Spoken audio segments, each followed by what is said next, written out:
Hello everyone and welcome on today's video. My name is Wouter Peer and I'm the founder and main developer of GHEtool Cloud. And as you can see, we're going to talk today again about thermal response tests, or TRTs in short. Now, a couple of months ago we already talked about what thermal response tests are and why they are useful. If you have not watched that video, it's linked in the description below. But today I'm happy to announce that there is a new feature, a new aim that has been released in GHEtool Cloud, where you can actually, if you have the measurement data yourself, you can analyze now your TRT directly into GHEtool Cloud, making it way easier to do your most accurate borefield designs. So let's jump into today's video.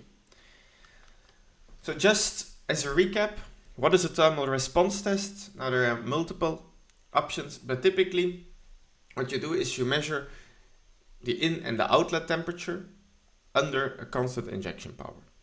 So what you do is you drill a borehole, you fill it up with your heat exchanger, with your grouting, you let it rest until everything is hardened and back to steady state.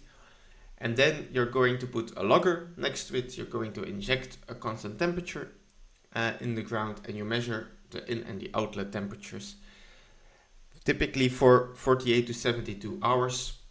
Perhaps somewhat longer, in order to really filter away all the transient effects. So you want to measure the resistance in the borehole, and you want to also measure the conductivity of the ground.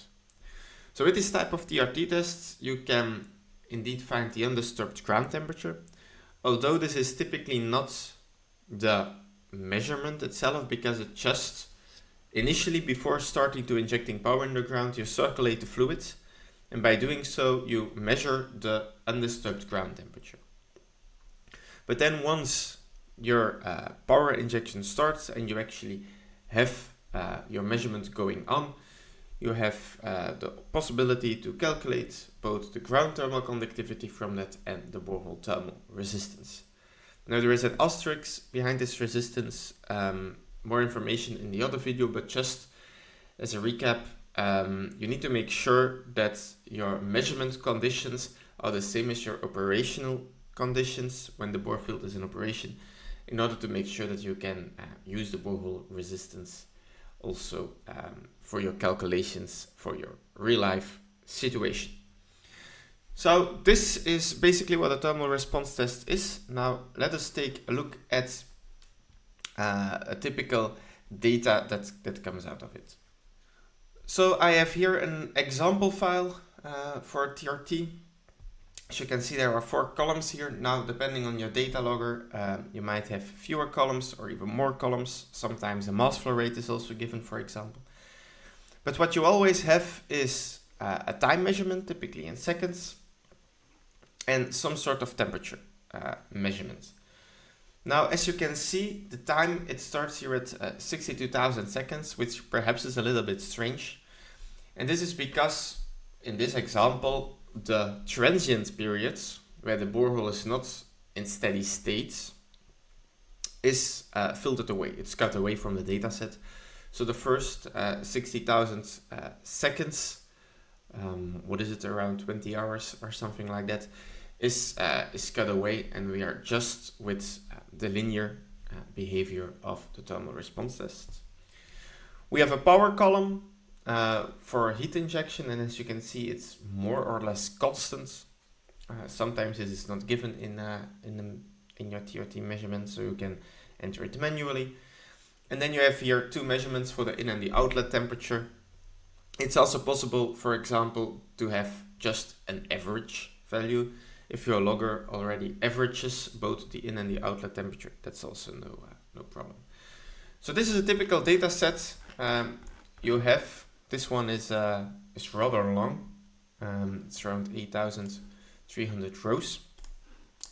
And now GHEtool is able to actually extract from this measurement data your thermal conductivity as well as your borehole resistance. So let's jump into GHEtool Cloud and let's see how you can do that. So here we are in GHEtool Cloud. I created a brand new project for you. And as you can see over on our general tab, the aim of the simulation, there is now an option to analyze your thermal response tests. So if we click that, you can see that most steps disappear because we no longer need them. All the options here are also disabled. And there is a new tab, TRT data, that opens up. Now, if you recall from our previous video, the way a TRT is analyzed is based on the infinite line source method. There are multiple ways of analyzing it, but the ILS method is the most used. And there are a couple of assumptions, input parameters we need to give to the model. So we have to make an estimate of the ground volumetric heat capacity, which you can find based on tables based on your geological conditions. If you have rock, if you have sand, if you have clay. For our analysis, it will be 2.35. You have to enter the borehole diameter, which for our example set was 110 millimeters. No, that was the radius. It was 220 millimeters of diameter. We have to enter the borehole length.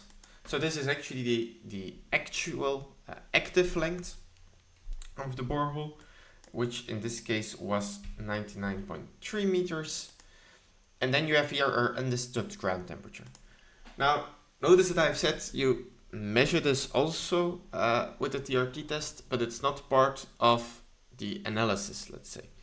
So typically when you do a TRT test, before you actually start recording, you look at the first temperatures when the fluid is just circulating and you write down this number. So here it's not part of the measurement data itself. You need to write it or enter it manually. It's 11.8 in this case.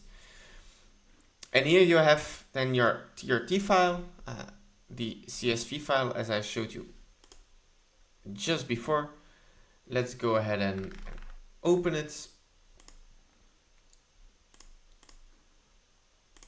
Go ahead and open it. And as you can see, we're prompted with an open dialog file. So first of all, we have the option to say, well, the power, the injection power, is it included in the CSV file? If it is not, you can enter it manually. You can just enter the power of your heater. In our case, it was a column in the data set. So let's click to yes. And then you see that here below, we have the option to add the power as well. The next question we're asked is, what type of temperature data do I have? Dus are we working with an average fluid temperature or with an in and outlet temperature? We measure both the in and the outlet temperature. And then the last option is the steady state start at index. Now this perhaps sounds a little bit strange, but if you recall, what I said is that we cut away the first rows. So actually our measurement data, it already starts at index 0. So this is all relevant data. There are no transient effects here anymore. But in case if you just upload the raw data to GHEtool, you can say, okay, only start at row 1000, for example. So we can leave this at 0, as you can see, which is the first measurement.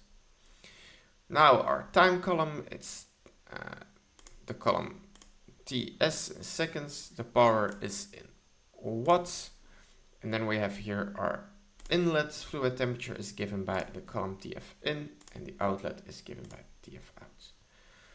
Let's go ahead and import that. You can see it's of course disabled because you've already entered it, some of the settings that you had. Let's go ahead and send this to the server. And what it now will do is it will perform the linear analysis, which you can see here. So there is not quite a lot to show when you do a TRT analysis, but what you have here are basically the two relevant values. So you have a thermal conductivity of the soil, which is 2.3 in this case, and you have an effective borehole thermal resistance. Now, if you recall, the way this was done was we plot this on semi-logarithmic scale. So we have a linear axis on the y, you have a logarithmic on the x, And what you can see here is your measurement data and then your regression line through it. These are the regression parameters in case you're interested. So this is the way you can now analyze TRT measurement data with GHEtool, and based on these two values you can duplicate your scenario and you can just say, let's calculate the temperature profile. We go to the ground, we know that our measured temperature was 11.8 and we had a thermal conductivity of 2.308. And for a borehole resistance, you can also enter it now as being a measured value. So I hope you found this video and this feature interesting.